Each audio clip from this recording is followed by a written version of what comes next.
Negocios y billetes. Negocios y billetes. Negocios y billetes. Hola, hola, hola, hola, buenos días, buenas tardes, buenas noches. ¿Cómo estamos?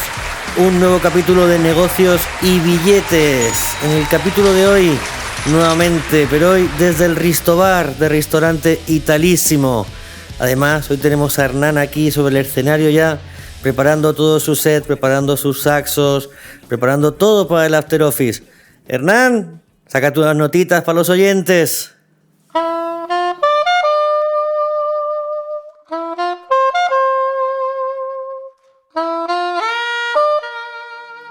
Buenos días, tardes, noches y vuelve a comenzar. Espero que estén excelentes y haciendo muchos negocios para que les lluevan muchos billetes. ¿Billetes, pero de cuánto? ¿De Luca, de 5, de 10, de 20? Los Bin Laden. Eso. Tú me parece que conoces de eso, ¿no? Eso es lo que cobro por hora. Yo creo que eso solo los vi cuando pagué el carnet de conducir en España. Que ya contaremos que el carnet de conducir en España es bastante más caro que el de aquí de Chile. Pero bueno. Pensé que cuando tuviste que matar a la mafia rusa. ¿Cómo ha estado la semanita, Nico? Bien. Intensa, pero un problema de los buenos en estos tiempos. Bueno, eso está genial. ¿La tuya?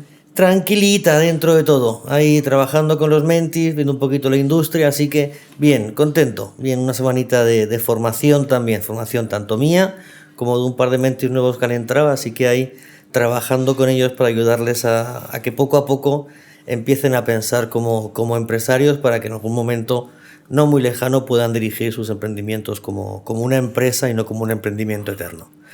Pero bueno, ¿de qué vamos a hablar hoy? Innovación financiera. Sí. Ese es el tema que nos convoca hoy día. Sobre todo innovación financiera en la dirección y la gestión de empresas. Pero la innovación financiera, cuando hablas de innovación, a mí me viene a la cabeza enseguida el departamento de I+D. Y en las finanzas, sí, del abaco a la calculadora, al Excel.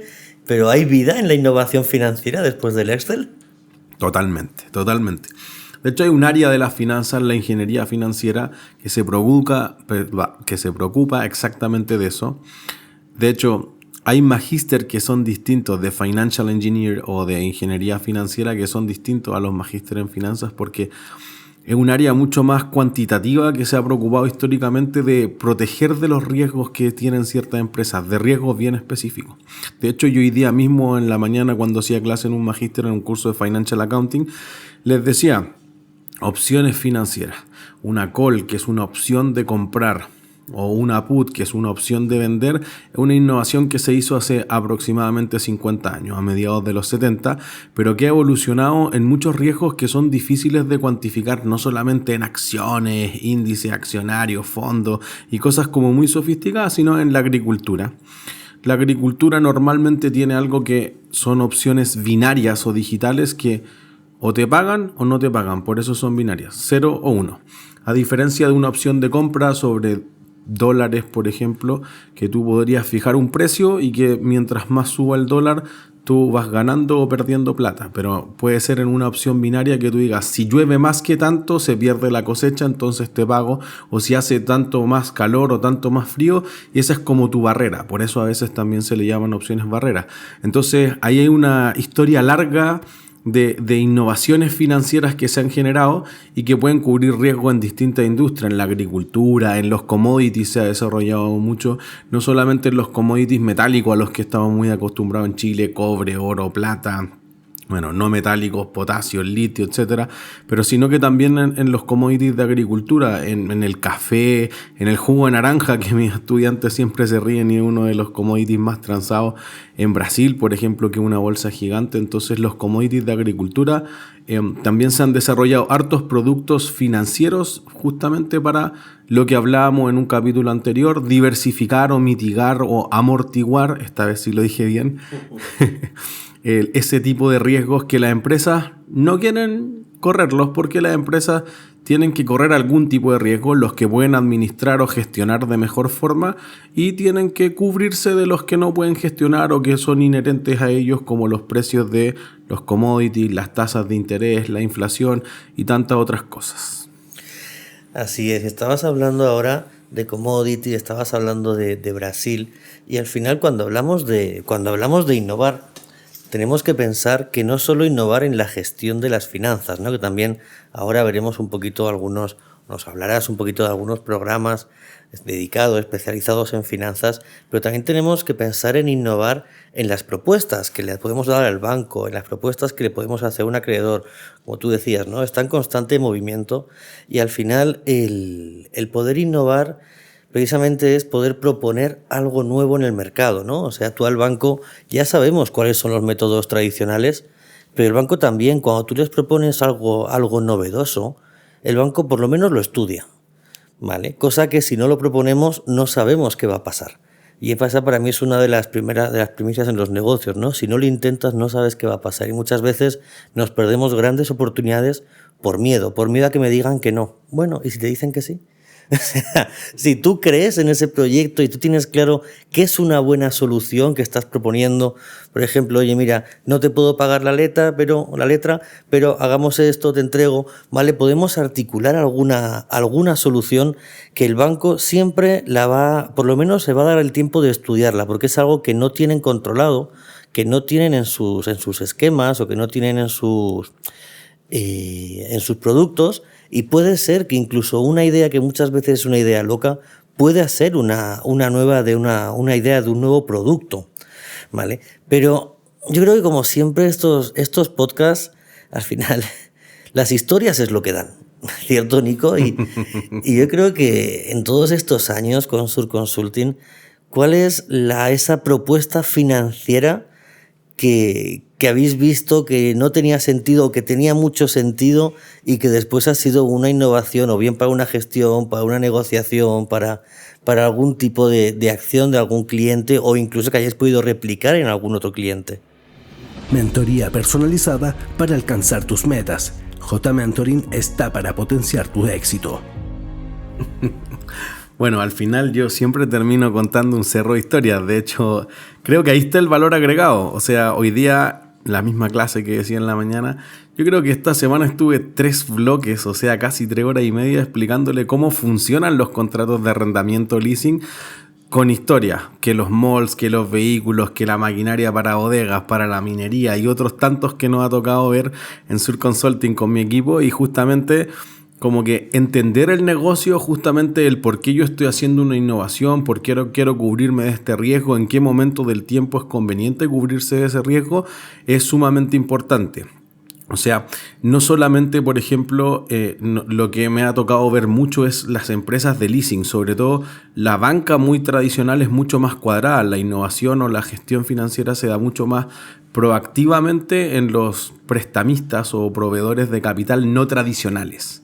En el fondo, las empresas de leasing se amoldan mucho más a cómo vienen los flujos de los clientes, logran entender que si tú estás financiando una importación de una máquina que tienes que ponerle repuesto y que luego tú la vas a arrendar X cantidad de meses después, puedo hacer un crédito distinto aún todas las cuotas iguales más una opción de compra que un leasing tradicional de la banca.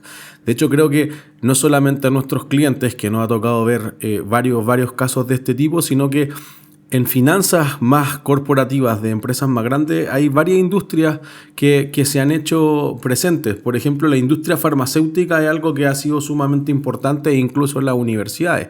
Pero la industria farmacéutica ha hecho algo que se llama securitización.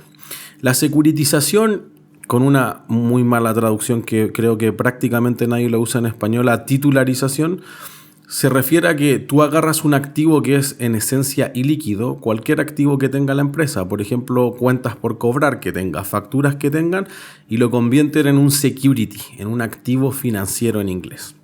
Entonces, tú juntas la mejor calidad de tus activos y los ocupas como garantía para endeudarte. Puede ser en un préstamo, puede ser en una emisión de un bono a una empresa muy grande. La industria farmacéutica, por esencia, es riesgosa. Tú inviertes mucho en investigación y desarrollo, que tú nos decías antes. Ese es un gasto fijo con una probabilidad de éxito baja, sobre todo en etapas tempranas. Entonces tú podrías invertir 10 años, 15 años, 20 años y nunca desarrollar A no nada. ser que desarrolle la vacuna del COVID. Que puede haber sido muy rápido, pero esos 6 meses parecieron muchos años. Eternos. Entonces, justamente te ocurre eso, porque imagínate, ¿te acuerdas qué empresa hizo la primera vacuna de COVID? ¿Pfizer? No, Mec. pero es cierto que todos la conocemos por Pfizer, pero realmente es BioNTech Pfizer, pero nadie se acuerda de BioNTech, BioNTech.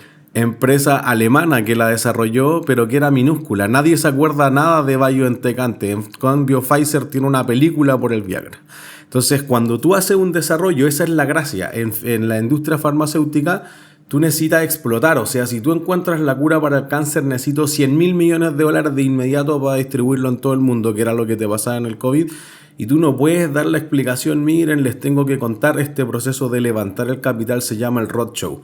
Tú sales y vas con los inversionistas y le dices, miren, esta es nuestra empresa, este es el proyecto, este es el potencial, y te pasas 2 semanas, 3 Podríamos semanas. invitar a Bernardo a que nos hable de estas vueltas del levantamiento de capital. Totalmente, creo Sí que él o ha sí. estado en una historia ¿Sabes? bastante más dura de conseguir capital, porque creo que ese es un área importante de los startups, los emprendedores en general. Por eso hay un área de finanzas para emprendedores o startup finance que van a otro tipo de financiamiento, a venture capital, que van valorizando por ronda, etcétera. La industria farmacéutica, como tiene esta necesidad explosiva y tiene una información estratégica que no puede compartir cuando va a buscar la plata, tiene este problema. Justamente porque tú dices, oye, voy a invertir en un proyecto que es súper incierto, pero tú estás investigando en 10 cosas al mismo tiempo y hay unas más avanzadas que otras. Entonces, lo que se ha hecho es tratar de dejar como garantía el endeudamiento que pueda tomar una empresa con los proyectos más avanzados, o sea, separar la calidad de tus activos, porque en promedio digamos que son más o menos, y diría más o menos malos. Algo que normalmente en finanzas, cuando uno mira el riesgo de crédito de una empresa, uno separa en los que tienen grado de inversión, que reciben una razonable calificación crediticia o credit score o rating crediticio, y los que son calidad no inversión, que eso suena elegante, en verdad se le llama bonos basura a ese tipo de bonos, o de alto rendimiento, porque para el que lo compra es una basura, para el que lo vende tiene un alto rendimiento, pero porque es altamente riesgoso o es menos probable que te pague. Como la industria farmacéutica en promedio está así, como en la categoría de clasificación de riesgo basura, podrían separar la parte que no es basura, los proyectos que tienen una probabilidad de éxito bastante más alta, que están mucho más avanzados, y eso les permite llegar a otro tipo de inversionistas. En el mundo completo, el 40% aproximadamente de los activos que existen bajo administración lo tienen fondos de pensiones, sean fondos estatales, sean fondos soberanos o sean fondos públicos, digamos, como por ejemplo en California, Calper, el fondo de los profesores de California tiene $700.000 millones bajo administración. Ese tipo de inversionistas va a proveer financiamiento, pero por ley no pueden invertir en bonos basura. Entonces tú tienes que encontrar alguna forma de llegar a los perros grandes. En el caso de Chile, por ejemplo, si tú no tienes grado de inversión, simplemente tu bono no es AFPable. Ese es el concepto que utilizamos acá para las administradoras de fondos de pensión y no existe tu mercado. Si no eres AFPable, chao. Entonces te pasa como Casino Enjoy que mencionábamos hace algunos capítulos, o te pasa como Latam Airlines o como BTR, que tengo que ir a pedir plata a otra parte que nadie te conoce y eso encarece tu financiamiento. Entonces la industria farmacéutica ha logrado respaldar este endeudamiento con esos bonos de la vez. O sea, ha respaldado la emisión de bonos con estos proyectos de mayor calidad y eso le ha permitido subir al grado de inversión. Y en ese momento puede llegar un fondo de pensiones que puede poner 10.000, 20.000 millones encima de la mesa sin problemas de dólares, y eso le ha permitido financiarse mucho más barato. Y el financiarse mucho más barato ha creado algo muy virtuoso, porque ha permitido que yo, en vez de pagar intereses, destine esa plata a seguir haciendo investigación y desarrollo para desarrollos en la industria farmacéutica. Creo que ahí, más allá de la parte financiera de ganar más o menos plata, ha generado otras cosas que socialmente son muy atractivas, pero sí o sí, en otras áreas como en la industria automotriz se ha desarrollado la compra inteligente o el leasing de las torres de celulares. Las empresas de telefonía tradicional se han deshecho de los activos fijos, la parte pesada, las propiedades, planta y equipo, y se lo han arrendado a fondos de inversión que se han especializado en eso y que hacen lo que uno normalmente llama un leaseback, que se lo vendo y me lo arrienda de vuelta, pero yo me dedico solamente a prestar el servicio de telefonía celular sin acumular mantenimiento o tener que hacer otras cosas que están fuera de tu core business, por ejemplo. Entonces creo que ahí hay un par de historias de grandes y pequeñas empresas que pueden generar eso, una diferencia en la parte de innovación financiera. Sobre todo creo que la gestión financiera, además, que se concentra mucho más en lo cotidiano, en el corto plazo. Por eso que a veces se habla de gestión de tesorería, tiene ciertas cosas que son del tipo de programas de innovación financiera, y que hay ciertos programas formales. Pero cada empresa sigue el suyo. No es que uno diga, oye, yo ocupo el modelo A o el modelo B, sino que sobre todo para las pymes, si es que tienen algún programa, van a ir cumpliendo con su planificación, y diría que la mayor parte no tiene uno y cumple con los requerimientos del día a día.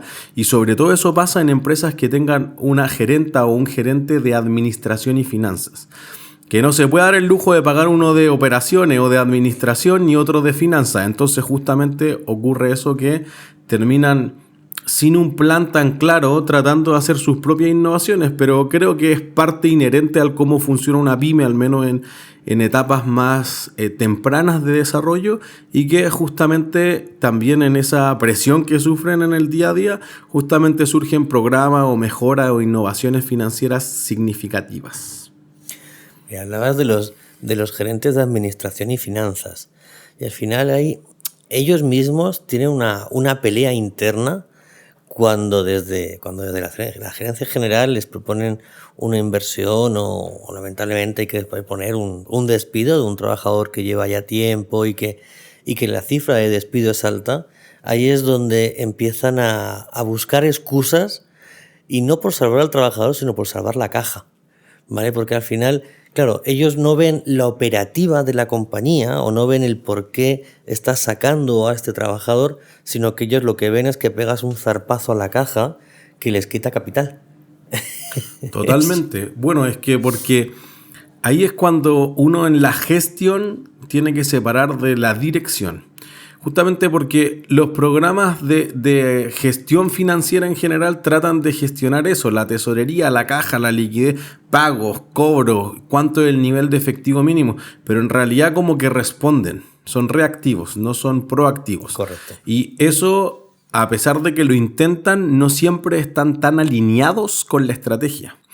Por eso me pasaba recién con unos muy queridos clientes, con Riverín, que es una consultora y asesora de proyectos de ingeniería hidráulica. Son muy buenos, hay muy pocos, es una cosa muy específica, y me pasa también con otros clientes que me preguntaban, bueno, pero ¿cuánto es el óptimo de caja que tenemos que tener? ¿Y cuánto podemos invertir y en qué vamos a invertir? Y yo reduje el problema a dos cosas, como siempre en la finanza: riesgo y rentabilidad. No hay de otra. Y suena fácil en teoría, en la práctica es un poco más complejo, pero yo les devolví la pregunta y los dejé con hartas tareas. Les dije, oye, bueno, ¿cuánto es con lo que ustedes duermen tranquilos? O sea, si tuvieran 200,000 pesos en la cuenta, ¿duermen tranquilos? Si duermen tranquilos, entonces inviertan toda la caja que tienen. Si ustedes quieren tener 1 mes, 2 meses, 3 meses de sueldo o de gastos fijos en la cuenta, por si acaso, por si no cae algún proyecto, es distinto. Por eso que las empresas que tienen flujos constantes, que es lo que más ocurre, por ejemplo, en Sur Consulting, es distinto a J-Mentoring, que tienen un plan y que si se cae un proyecto tiene que hacer otro. Entonces las empresas que actúan por proyecto tienen ciclos que duran. En general tú tratas de que ojalá, si tus ingresos son fijos, vayan haciendo un match o estén como complementados con un gasto fijo, pero hay veces que te toca tener gastos fijos e ingresos variables, y justamente lo que hablábamos en un capítulo anterior del grado de apalancamiento operativo. Mientras más gastos fijos tenga una empresa, sean operacionales o también la deuda que te genera gastos fijos financieros, incrementa justamente el que si te va bien como no tengo costos adicionales porque todos son fijos, te va increíblemente bien cuando suben los ingresos. Pero cuando bajan los ingresos es cuando nadie quiere estar en la parte, en el dark side, en la parte no tan bonita de la moneda, que es que tengo que aguantar igual los costos fijos y los ingresos te pegan notablemente en la última línea, en la utilidad final. Ahí hablábamos unos capítulos anteriores también de las estrategias, ¿no? Precisamente de esto. O sea, cuando tú tienes, como es el caso de J-Mentoring, cuando tú tienes unos proyectos que son por plazo definido o aproximado, ¿vale? Tú sabes cuándo tienes que incorporar nuevos proyectos a tu proyección anual, ¿no? En el caso de las inversiones, en el caso de la caja, una mala operación te puede echar por solo la caja y tienes un problema. Y por eso estos programas que decíamos, estos RP, estos programas de gestión, que ahora hay varios en el mercado y como tú decías, ¿no? Lo que hacen es analizar y avisarte, ¿no? Decirte, hey, cuidado que estás invirtiendo más de lo que es tu tendencia o... De todos los que tú puedes conocer, sí que hay un cerro de programas, o sea, podríamos nombrar 3.251 y se nos quedaría alguno fuera, desde los más grandes del mercado hasta soluciones muy, muy boutique, que son específicas de lo que tú quieres, a como tú lo quieres, con el dashboard que a ti te gusta, ¿vale? ¿Cuál podríamos recomendar para los emprendedores? ¿Cuál podríamos hablar desde tu experiencia como emprendedor y como empresas grandes que asesoráis en Sur Consulting? ¿Cuáles podríamos dar un poquito para que los emprendedores que no tienen un RP y ahora mismo trabajan a base de Excel pudiesen dar ese paso a empezar a podríamos decir empresarializar? ¿Existirá? No, seguro que no existe. Puedan empezar a pensar como empresarios. Profesionalizar queda suena más simple que ese trabalengua que acabas de intentar. Simplifica tus finanzas corporativas con Sur Consulting, los especialistas en asesoría financiera. www.surconsulting.cl. Bueno, primero quizás, y algo que nos han pedido harto en los comentarios de los podcasts, es que expliquemos qué significa ERP, porque quizás alguien que, como nuestro querido Fabián, nunca ha ocupado nada para planificar su empresa y aún así ha crecido a niveles brutales. ERP es la sigla en inglés para el planificador de recursos empresariales. O incluso hay algunas empresas como mi querido Nissan, donde en Sur Consulting atendemos tanto a Nissan Chile como a Nissan Perú, lo llaman DMS, que es la sigla para el Sistema de Administración de Documentos en inglés. Hay una diferencia importante en lo que puede darte un ERP. Por ejemplo, otro muy amigo de nosotros, Pablito Salas de Keep Pushing Business, ocupa y acaba de ser ascendido notablemente en su categoría Silver de Odoo. Odoo es un programa customizado para distintas industrias que tú puedes ir agregando por partes. Entonces tiene cosas centrales que tienen que hacer todas las empresas. Contabilidad, recursos humanos, facturación, administración de compras, CRM. De nuevo, ¿qué serán estas siglas de locura que hablan en este podcast? CRM es el administrador de la relación con los clientes por la sigla en inglés. Esencialmente es si yo me comprometí a mandar esto, mira esto, si yo tuve una primera reunión, prometí enviarle tal día y hacerle seguimiento no solamente a los proyectos, sino desde que tú entras en este embudo que llaman del marketing, del funnel, desde que tuviste el primer contacto, darle seguimiento hasta que pudiste cerrar una propuesta de negocio. Entonces tú le puedes agregar el CRM, tú le puedes agregar proyectos, investigación y desarrollo y prácticamente lo que se te ocurra. Y la gracia que este programa belga, que lo desarrollaron, los desarrolladores, han ido poniéndole módulos adicionales. Entonces, si tú tienes una consulta a un dentista, o un estudio de arquitecto, o un jardín infantil, tiene otras cosas. Puedes adaptarlo agregar a cualquier necesidad. Totalmente. Así que creo que quizás la decisión final de qué ERP, porque a nosotros nos toca uno que es muy bueno, de algunos clientes, Chipax, que administra muy bien la caja y un muy bajo costo para la empresa y puede planificar y te va modelando el cómo ha sido tu comportamiento, etcétera, pero solamente está concentrado en el flujo de caja, máximo en el estado de resultados, pero por ejemplo no hace la contabilidad. Entonces como que uno podría empezar a separar como, oye, yo voy a tener Book, por ejemplo, para administrar todo lo que tiene que ver con recursos humanos, que es uno muy potente, un unicornio, etcétera, una empresa que ha crecido notablemente. Tú podrías tener eso integrado con la contabilidad. pero cuando solo hace una parte es muy bueno. Cuando empiezan a integrar muchas cosas es más complejo, o si no, el costo te sube mucho. O sea, el líder mundial sin lugar a duda es SAP. No hay ningún programa que lo supere, solamente que la implementación de SAP es un parto. Y no todo el mundo puede pagar SAP. Totalmente, o sea, un SAP, el programa más básico, quizá un R3, un HANA, $2,000 mensuales, que puede ser mucha plata solamente para tener el sistema. Ahí tienen que haber unas capacitaciones y la implementación puede durar un año y te va a mandar unos $50,000, etcétera. O sea, nos pasaba con un cliente automotriz muy grande del sur que tiene un programa dedicado a la industria automotriz que ya es muy complejo porque una persona va a comprar un auto y paga una parte en efectivo, deja unos cheques, hace una transferencia, te entrega un auto en consignación que lo voy a ocupar como parte de pago en 2 meses más y tú le vas a financiar unas cosas, entonces puede haber como 8 métodos de pago distintos. Pero ahí hablamos de innovación. Totalmente. No hay una innovación igual muy clara, pero ya no es la transacción de te doy, me das, sino que hay un montón de soluciones económicas que tienes que ver cómo administrarlas en un RP. Totalmente, totalmente. Por eso que ellos, por ejemplo, tenían ayer la reunión con SAP y quedaron maravillados. Yo le dije, sí, claro, creo que todavía no conoce el costo. Pero también una amiga muy querida mía, la Vale, que trabajó por harto tiempo en Sur Consulting, implementó SAP para empresas gigantes como CSU.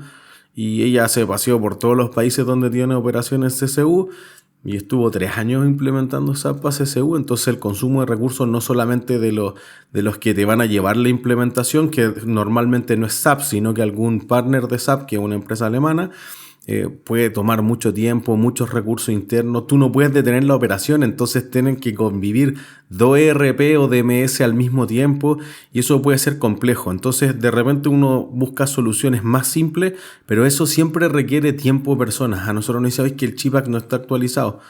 Sí, pero es que si tú tienes, no sé, 6,000 transacciones atrasadas, nosotros necesitamos poner un ejército de personas para entender qué es esto. Entonces es que no tenemos tiempo. Bueno, entonces no es tan fácil, o sea, te permite ordenarte, pero eso sí o sí requiere tiempo de persona. Creo yo que van por ahí las herramientas que uno puede tener y los pros y contras que tiene cuando uno decide qué ERP es el que va a utilizar. Claro, pero hemos hablado de las herramientas que apoyan a los financieros, pero nos estamos dejando olvidados a los no financieros que también tienen que saber de finanzas más modestas, pero las finanzas para no financieros. Tú de esto nos puedes dar una cátedra, si no estoy mal informado. Sí, puedo. Mira, pero antes de que nos expliques qué es esto de las finanzas para no financieros, desde J-Mentoring siempre decimos que todos los departamentos tienen que estar conexionados. ¿Y por qué es importante que todos los departamentos estén conexionados y más que estén conexionados con finanzas? Vale, vamos a plantearlo con un ejemplo. Vamos a imaginar un taller mecánico que pensemos que la persona que está a cargo de comprar los repuestos, los aceites, las herramientas, los implementos, todo lo que hace falta para poder darle vida al taller mecánico y poder reparar los vehículos, no tiene conocimiento de finanzas. Entonces, él en su vida diaria compra y paga. La transacción es instantánea. Pero sin embargo, en un taller mecánico, alguien tiene que explicarle a esta persona que él compra los repuestos y hasta que no los montan y el cliente no paga, no recuperan el monto y la ganancia. Por lo que para una empresa, el pagar a 30 o 60 días siempre va a ser mucho mejor que pagar en efectivo. Porque lo más seguro es que lo que tú estás comprando lo utilices para revenderlo o lo utilices para para crear una ganancia con algún tipo de transacción. Entonces, al final es importante el poder conectar a todos los departamentos con finanzas y explicarles lo básico que tenga que llevar, que tenga que saber cada uno. No hay que explicarles a leer un balance de 8 columnas como... Eso puede tomar años y ser un desastre igual, tal como el EBIT. Y una no le cosa va que debería morir. y no le va a servir de nada, ¿no? Pero sí explicarle que cuando vayan a comprar, que negocien el 30 o 60 días, que incluso puede ser mejor pagar a 60 días con un poquito de recargo que pagar en efectivo. O otro que también veo mucho, ¿no? Sobre todo en empresas pequeñas, el pensamiento de voy a buscar el material porque si me lo traen me cobran más. Sí, pero el tiempo que tú tardas en ir y buscarlo, ¿cuánto tiempo, cuánto dinero puedes generar? ¿O cuánto podrías enfocarte en otros problemas de la empresa? Entonces, todas esas cosas, yo creo que los departamentos de finanzas tienen una labor muy importante en la empresa, ¿no? Que es el poder dar a conocer lo que a cada departamento le importa, le interesa y le va a dar más viabilidad a la empresa.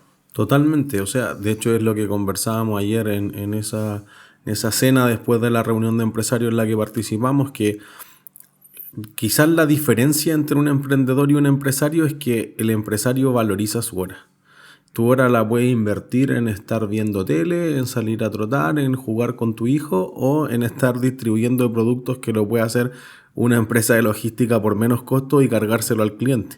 Porque el cliente hace que lo traigas tú y no lo va a buscar él porque sabe que su hora vale más que los 3.990 de enviar eso. Y justamente por eso creo que cuando tú mencionabas lo de finanzas para no financieros es algo que es bien entretenido, porque yo soy director de un programa de finanzas para no financieros justamente y por mucho tiempo en la Universidad de Chile dicté clase en un postítulo de economía y finanzas solamente para abogados, que tienen muchas similitudes. Realmente ellos tienen una aproximación a las finanzas o les tocó llegar. Me tocaba desde Josefina, que era la heredera de un imperio salmonero, la secta salmonera más grande de Chile, ventas de $500 millones, que era educadora de párvulos. Y decía, mi papá se retira del directorio, no tengo idea qué es el Evita. Yo decía, no te pierdes nada, pero no sabía lo que eran las ventas, que el margen, que el ROI, el ROA, no entendía nada, ni siquiera sabía que activo es igual a pasivo más patrimonio. La ecuación o la identidad contable básica. Entonces ella decía, mira, tengo las 20 horas, que un curso cortito, dura 5 semanas, tengo estas 20 horas para quedar filete o algo va a pasar, me voy a echar la salmonera. Entonces tiene un desafío importante y en general los estudiantes que tenemos en ese tipo de programas o son abogados que se dedicaban a liquidaciones, por ejemplo, y me comentaron así, profe, es que yo estaba calculando el valor presente y hacía unas tablas de depreciación y los flujos de caja en la pizarra de mi oficina. Y todos los abogados me decían, ¿qué es eso? ¿Qué te está pasando? Tú no estudiaste leyes, tú estudiaste otra cosa.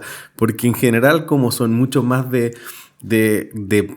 lado humanista, digamos, entonces no cuantifican esas cosas. Pero creo que sí, al igual que un financista también tiene que interactuar con personas y tiene que tener otras habilidades. Cada área de la empresa, como tú decías, tiene que tener algo de finanzas, tiene que saber valorizar el tiempo, tiene que entender si el de compra aprovecha los descuentos por pronto pago o no, si tiene sentido los volúmenes, si el de postventa debería crear un plan de incentivos de fidelización, o sea, cosas que están muy medidas que mencionábamos. Starbucks, por ejemplo, oye, ¿por qué Starbucks después de tantos cafés te regala uno? Porque eso te crea un comportamiento de compra, te ahorra tiempo en predicción, en otras cosas que van a ser otras áreas que no es finanzas podría preocuparse de lo que dice la palabra del financiamiento de la empresa y ya está, pero evidentemente hay ciertas cosas que permean a otras áreas de la empresa que es muy significativo. Por eso quizá ahí en innovación financiera quizá hablamos de una innovación financiera no financiera. Una innovación financiera no financiera. O sea, esto es como tengo hambre pero no voy a comer. Bueno, yo creo que tenemos muchos temas y creo que hemos tocado los temas de innovación financiera un poquito por encima y creo que cada podcast tendríamos que hacerlos de 3 o 4 horas para poder responder todas las preguntas que nosotros mismos nos hacemos, ¿no? Y al final, hoy también hemos tocado temas de estrategia, como decía ahora Nico, y las finanzas también tienen que ver con la estrategia de cómo poder apalancar la operatividad y eso también hay que verlo con el gerente de operaciones, con el gerente de finanzas, con el gerente general, ¿vale? Y al final todos los departamentos tienen que estar conexionados. Como decíamos al principio, al final una empresa no es solo un departamento, una empresa todos tienen que remar todos tienen que remar para la misma parte, ¿no? Todos tienen que tener un claro rumbo y un claro objetivo. Y si hablamos de objetivos, ¿qué libro podríamos poner como objetivo para la próxima lectura después que terminen con los 4 o 5 que llevamos dados hasta el momento y solo vamos por el capítulo 7? Yo creo que vamos a tener que hacer ahí algún tipo de acuerdo con alguna librería. Bueno, a pesar de que Luciano aquí de Fidelity Medios está esperando que yo diga La mujer en mí de Britney Spears, mi recomendación literaria esta semana es Innovación financiera de Mascareñas. A mí me gusta harto lo que habla de finanzas corporativas. Mascareñas es un libro que está centrado mucho en la gestión empresarial. Entonces, si alguien quiere ir buscando alternativas, que tiene problemas, no problemas de miles de millones de dólares, problemas que no puede factorizar, por ejemplo, una factura porque la factura se demora mucho en llegar. Entonces, me toca ver harto con clientes que dicen, sí, las empresas pagan a 30 días la factura, lo que pasa es que nunca emiten la factura, porque atrasan la orden de compra, porque el estado de pago, porque tiene un error, entonces hay que anular esa factura y eso puede ser 90, 120, 180. Bueno, justamente esa innovación financiera cotidiana, como factorizar la orden de compra o hacer alguna otra estructura de vender el contrato o la cotización, hay un cerro de innovaciones, o hacer confirming, o reverse factoring, que es lo mismo que el confirming, que es en vez de factorizar con mi propio banco, voy con el banco del cliente, que conoce mucho más al cliente. O sea, hay una serie de innovaciones financieras que pueden ser muy interesantes, no solamente para grandes empresas, sino que para las pymes también. Entonces, ahí Innovación Financiera de Mascareñas es el autor. Es un libro muy, muy, muy interesante que además combina justamente esto que decíamos de la gestión cotidiana o de corto plazo con la dirección más estratégica o de largo plazo.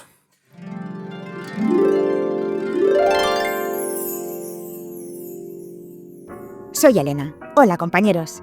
Nico, Jorge, todo el equipo y por supuesto a todos los que estáis hoy con nosotros.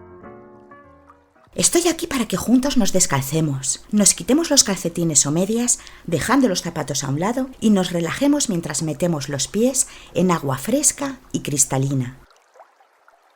Juntos vamos a mirar vuestra empresa, sus problemas, éxitos, tropiezos y sobre todo, vuestras emociones. Gabriela Mistral dijo: donde haya un árbol que plantar, plántalo tú. Donde haya un error que enmendar, enméndalo tú. Donde haya un esfuerzo que todos esquivan, hazlo tú. Sé tú el que aparta la piedra del camino. Hoy hablaremos de la magia de las emociones en los procesos de creatividad e innovación empresarial. Trabajo que, por supuesto, con la ayuda de mis compañeros llevaremos a buen puerto, ya que la creatividad e innovación van de la mano para llevar a las empresas a ser más productivas y competitivas en los mercados. Son los motores del desarrollo empresarial. En la creación artística, la emoción es la que une al creador y al espectador, creando una conexión y sinergias únicas a través de nuestra obra. Innovar creando.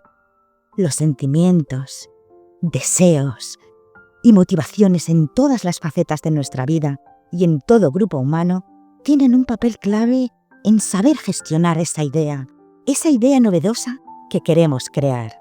No podemos estar desmotivados teniendo muchísimos métodos para aplicar, ni desilusionados por dejar un proyecto a medias, por no saber superar una frustración, y de ninguna manera tener una gran oportunidad en nuestras manos y desaprovecharla en la parálisis del temor. Para dar rienda suelta a la creatividad, son necesarios el optimismo, la confianza y la esperanza para que la mente pueda volar hacia nuevas ideas. No contar esa genial inspiración a cualquier persona, nunca. ¿Por qué? Porque una vez que hayan surgido esas ideas, será la razón, el pensamiento analítico, el que hará que dichas ideas se transformen en procesos, productos o proyectos.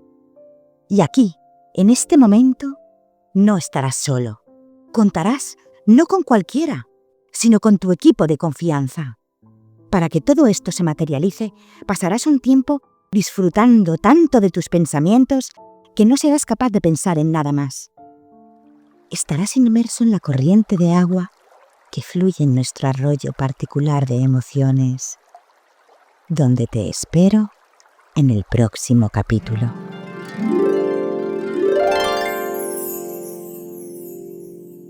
Bueno, pues ya sabemos, espero que hayáis tomado nota, si no, lo repetimos, innovación financiera de Mascareñas. Así que ahí esperamos, como decimos, ¿no? O sea, ojalá podamos incentivar la lectura, sobre todo de estos temas que son tan interesantes, y por mucho que leamos, siempre es bueno pensar cómo aplicarlo, ¿no? O sea, el pensar siempre es vital, el poder aplicarlo a lo que nosotros necesitamos, no aplicarlo de manera literal. También tenemos una historia que también contaremos en algún podcast de un conocido nuestro que leyó un libro que era como para montar el restaurante más exitoso del mundo. Lo montó y se arruinó, hizo todo al pie de la letra, precisamente se arruinó por eso, ¿no? Porque hubo un punto que no pensó, que fue: ¿mis clientes necesitan estacionamiento o no? Esa pregunta tan absurda que puede parecer le hizo quebrar un restaurante muy potente aquí en Vitacura. Pero bueno, y hablando de restaurantes, yo creo que es hora de ir escaneando el QR, a ver qué tenemos hoy por aquí. ¿Qué te apetece, Nico?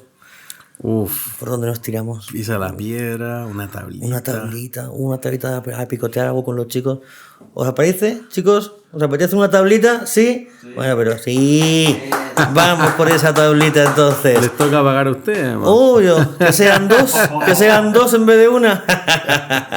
Recuerden, hasta aquí el podcast de esta semana. La semana que viene, día miércoles, ahí vamos a pensar de qué. Si quieren que hablen de algo, si quieren que hablemos de algún tema concreto, si quieren hacernos preguntas, recuerden, @surconsulting, @jmentoring, ahí pueden dejarnos sus consultas donde vean las portadas, o ¿se llaman portadas, Lurali? ¿Lo de Instagram? ¿Portadas? Sí, portadas, ok. Donde aparecen las portadas, ahí pueden dejarnos sus comentarios de qué quieren que hablemos y preparamos un podcast para darles solución. Excelente. Muy bueno, así que nos vemos la próxima semana. Nos escuchamos. Ustedes no nos ven, pero nos escuchamos en una próxima ocasión. Gracias. Corta mierda. Tengo que hacerle toda la pega. Ustedes me tienen que pagar a mí, weón. Tírenme una nota de crédito, ni tiren factura a los weones al tiro, weón.